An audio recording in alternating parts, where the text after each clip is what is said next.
Good evening, I'm Dennis Ward. Welcome to APTN National News. Indigenous Services Canada released the findings of a forensic audit into the Federation of Sovereign Indigenous Nations earlier this week. Today, chiefs, band members, and community members gathered in Saskatoon to respond to the millions of dollars flagged as unaccounted for. APTN video journalist Rachel May was at the conference to hear the concerns First Nations in Saskatchewan have regarding the audit. $34,251,566.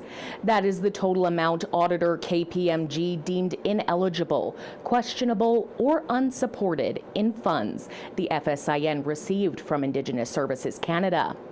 The forensic audit was launched following various allegations against the organization.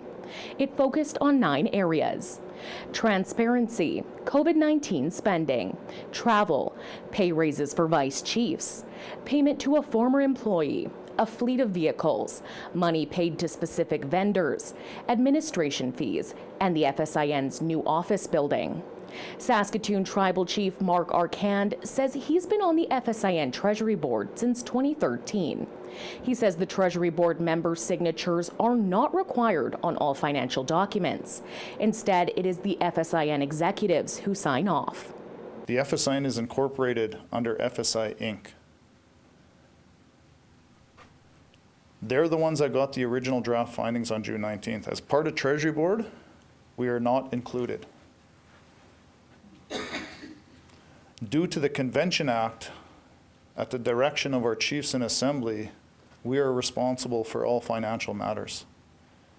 But we weren't invited by the chair of the Treasury Board, and that chair is Chief Bobby Cameron. With over $34 million unaccounted for, Arcand is now asking what happens if ISC cuts funding from individual First Nations who are already underfunded. So how are we paying that back?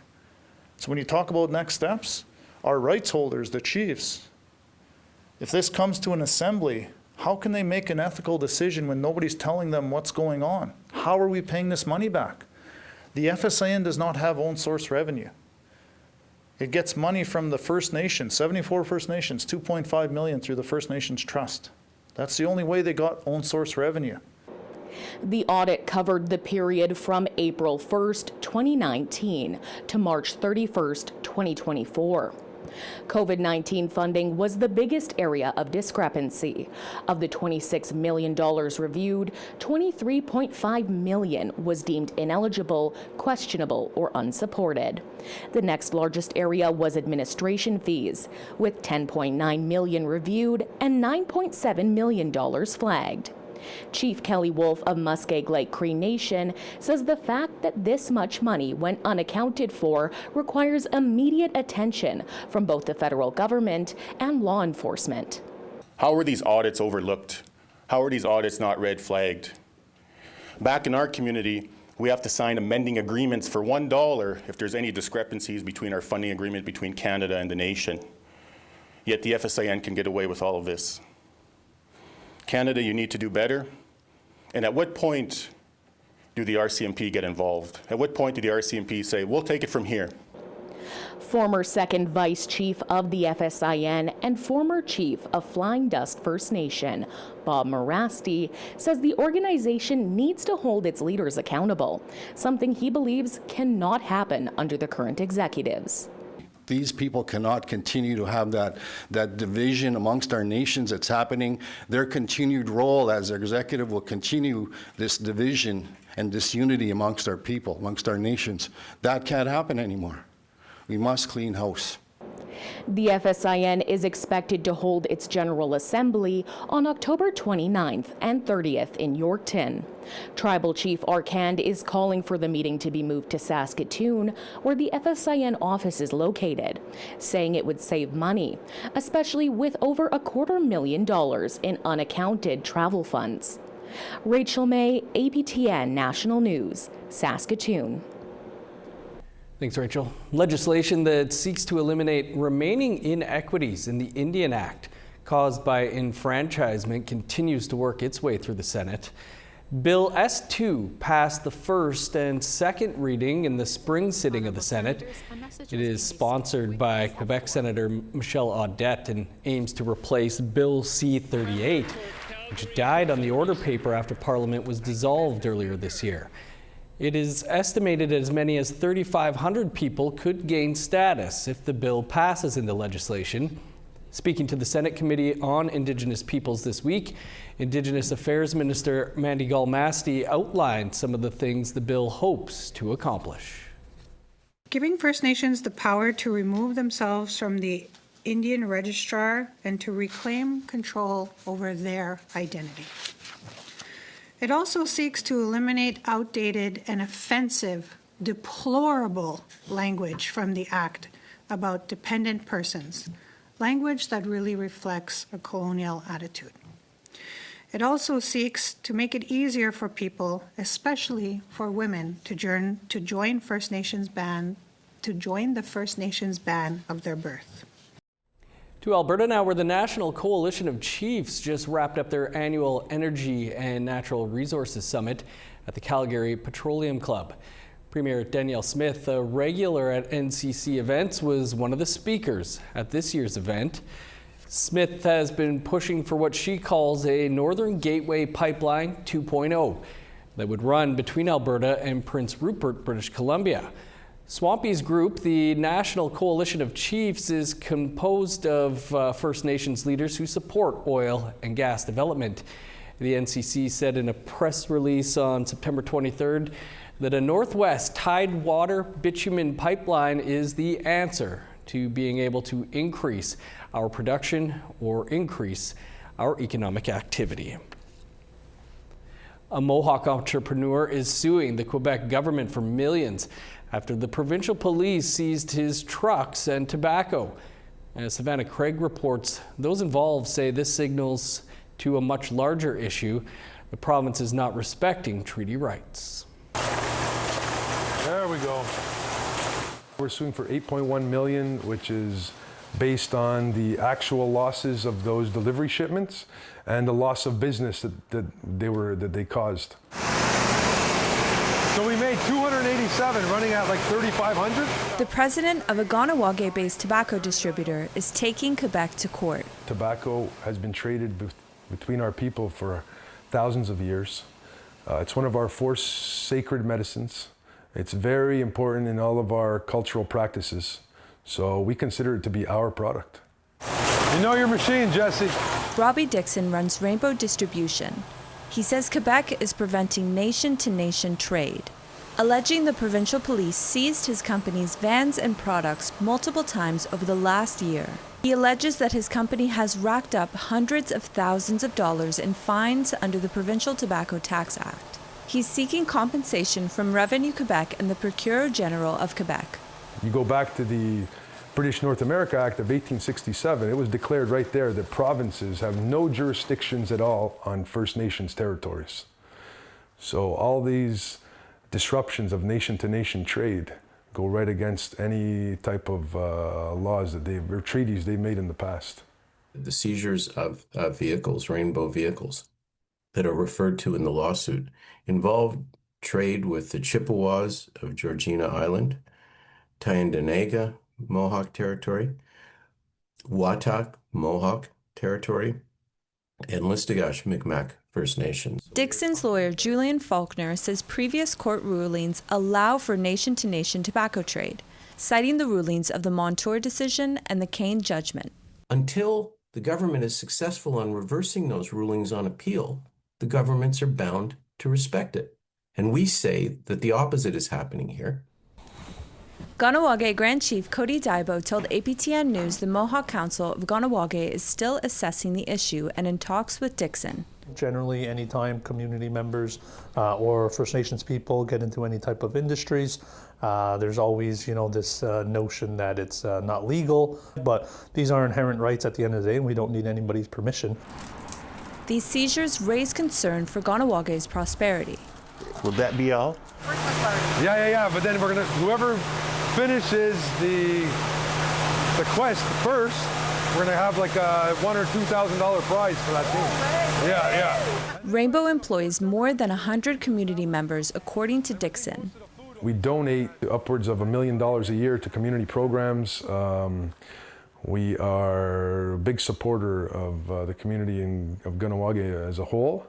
And this is really going to interrupt not only, like I said, not only Rainbow business, but our ability to support these programs, our ability to support Kahnawake. Dixon says much of First Nations trade is dependent on relationships with other Indigenous communities. We have to stand up now, assert our inherent rights, our sovereignty, and take a stand before it gets worse. I think most of the food will be served at Johnny Ray's.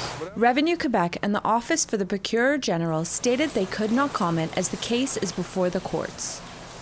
Savannah Craig, APTN National News, Kahnawake, Mohawk Territory. Time for a quick break, but when we return, a nutrition program for Indigenous children feeling the effects of Jordan's principal cutbacks. Stick around.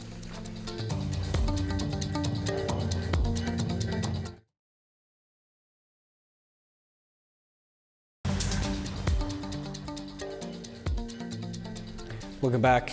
A rural nutrition program for Indigenous children in Yukon was recently terminated by the organization running it after it failed to secure Jordan's principal funding. But that organization that ran the program, as well as a food security advocate, say vulnerable children are now going hungry. Sarah Connors has more. For the last 5 years, the Yukon First Nation Education Directorate's Rural Nutrition Program provided 900 children with 2 healthy meals a day. For some children, the meals were the only ones they would get daily. But the Directorate was forced to end the program after Indigenous Services Canada, or ISC, decided it no longer qualified for funding under Jordan's principle. There's grave concern. I've had many contact me already and ask about what are they going to do? Are there other options that they have? Where can they go? Bennett says the decision has had devastating consequences for food insecure children and their families. According to her, ISC denied the program's funding because it was meant to be temporary until families in rural communities could access existing services and supports. But Bennett argues ISC doesn't understand the reality on the ground. Not all the communities have food bank services, so they're very limited, especially the really remote ones. And the food bank service that does come is also limited. It only comes, I believe, monthly, and it's nothing anywhere near what we were providing. Earlier this year, the federal government transferred $7.4 million to the territorial government as part of its national school food program. Bennett says the government has approached the directorate to run the program. But she has concerns. The program won't be ready until January at the earliest. It will only be rolled out across 4 of 13 rural schools, and the funding offered amounts to less than $2 per child per day. It works out to, if we spread it across the territory, at $1.44 per child per day. That's a granola bar and an apple. The Directorate isn't the only organization raising the alarm about the loss of the rural nutrition program. The Food Security Advocacy Organization says rural communities impacted by the program's shutdown are reaching out almost daily for support. It's been really devastating to see that the impacts of these cuts on rural communities across the Yukon. It hopes to see the territory make significant investments into school food programs, similar to what British Columbia has done.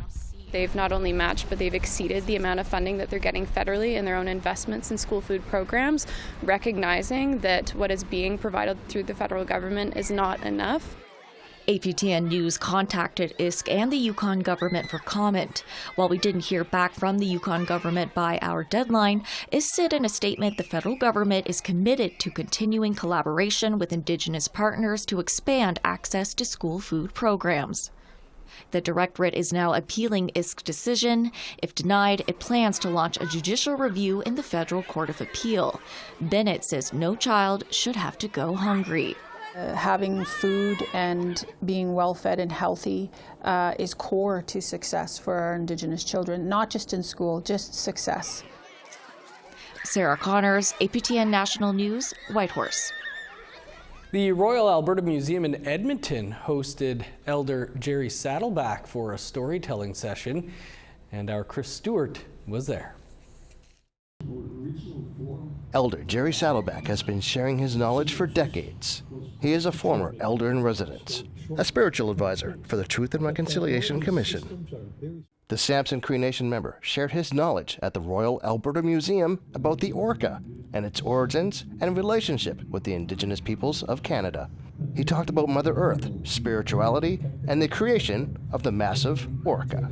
Them coming, deriving straight from a deity that the deity took a tiny little bit of its godly power and manifested it as a small, contribution to the whole earth. Saddleback spoke about the importance of the orca to the Indigenous peoples on the West Coast. He described how the mother orcas share many human-like traits, raising their young. Goes to the extremes in protecting her little ones in all of the different ways, and in fact continues that all the way through the lifetime of her offspring, and the entire lifetime. But she's also that compassionate and kindness, the embracing aspect. Let's say an example of that might be in the physical, and even in the emotional, where she feeds the children, breastfeeds for 2 years. For over an hour, he had people at the gathering listening to his every word. It's been wonderful. We didn't know coming here that there would be an elder speaking, so it was a treat. It was a very nice surprise, absolutely. Yeah. And what have we learned? We know a little bit about orcas because we frequent Haida Gwaii when we can, but we've learned way more about the cultural component of that tonight. Chris Stewart, APTN National News, Edmonton. APTN's current affairs shows are set to return. We'll bring you a preview of Tuesday's Face to Face and a preview of tonight's French language newscast with Kim Sullivan after the break.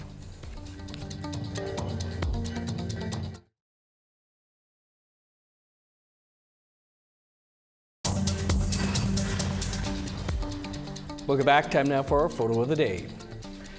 Foggy fall mornings in Winnipeg. This shot of the tall building surrounding Portage in Maine, covered in cloud, was captured by Bruce Spence. Thanks for sharing. If you want to be featured on APTN National News, you can send in your photos to share@aptn.ca. Now let's take a look at tomorrow's weather forecast. Starting on the East Coast, plenty of sun, 19 in Fredericton, 21 in Halifax. 8 in Kuujjuaq and Nain, 9 for Happy Valley Goose Bay. 21 under the sun in Montreal, 13 in Chibougamau. 17 in cloudy for Sault Ste. Marie, 19 in North Bay. Sunny and 19 in Thunder Bay, sun's out and 17 in Sioux Lookout. 6 in Churchill, cloudy and 17 for God's Lake. 25 under sunny skies in Winnipeg and Brandon. 25 and sunny in Regina, 22 with the sun out for Saskatoon. 10 with showers in Uranium City, 18 and sunny in Meadow Lake. In northern Alberta, sunny and 17 for High Level, 16 in Fort McMurray. 20 in Edmonton, 21 in Lethbridge. Cloudy and 17 for Vancouver, 22 with the sun out in Penticton. 13 in Prince George, sunny and 11 in Smithers. -1 with snow in Old Crow, 7 in Whitehorse. 12 in Yellowknife, 7 in Norman Wells. 0 in Sax Harbor, +3 with showers for Paulatuck. 4 with rain in Chesterfield, 6 and showers in Arviette. -2 in Resolute, 0 in Arctic Bay.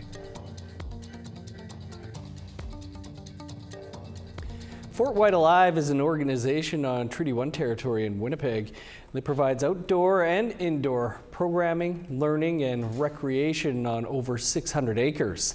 For the entire day on September 30th, Fort White will be offering free admission for the National Day for Truth and Reconciliation.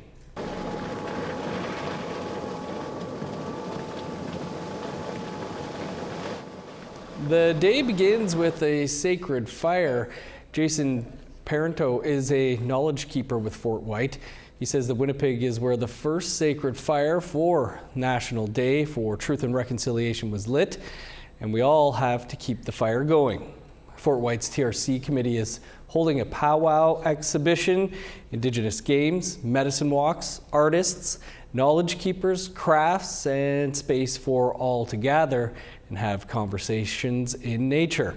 A new bus stop has been added outside Fort White's newest building, Buffalo Crossing.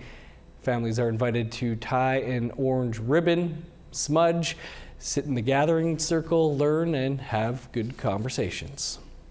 And it's for anyone who wants to come and learn more or wants a space to come and honor the day however works for them. And just having the space at Fort White is just so special because it's all outdoors. Having the opportunity to provide good conversations and clarity for people that might not know about who we are yet, because yeah, it's 2025, but we have a huge gap to fill as far as correct history of Indigenous people. So we try and help use that lens here and provide those opportunities through different engagement sessions. APTN's current affairs shows like Nation to Nation and APTN Investigates are set to return soon. And it all kicks off with the return of Face to Face and a special September 30th episode for the National Day for Truth and Reconciliation. Our guest is residential school survivor Jennifer Wood, who addresses residential school denialism and a well-known denier in Winnipeg this week. I feel sad that she's taking that stance and using that kind of energy to deny such a fact of life that actually is the truth. Why doesn't she turn that energy around of what she's doing and come and learn and sit with us and talk to survivors and go to First Nations and learn how to say hello in our language and talk to some survivors that endured abuses? Why doesn't she put her energy into that? She'd be a much better person for it. Catch that episode Tuesday. We are joined now, like most Fridays, by the host of APTN Nouvelle Nationale, Kim Sullivan. Kim, what will our French viewers get on tonight's newscast?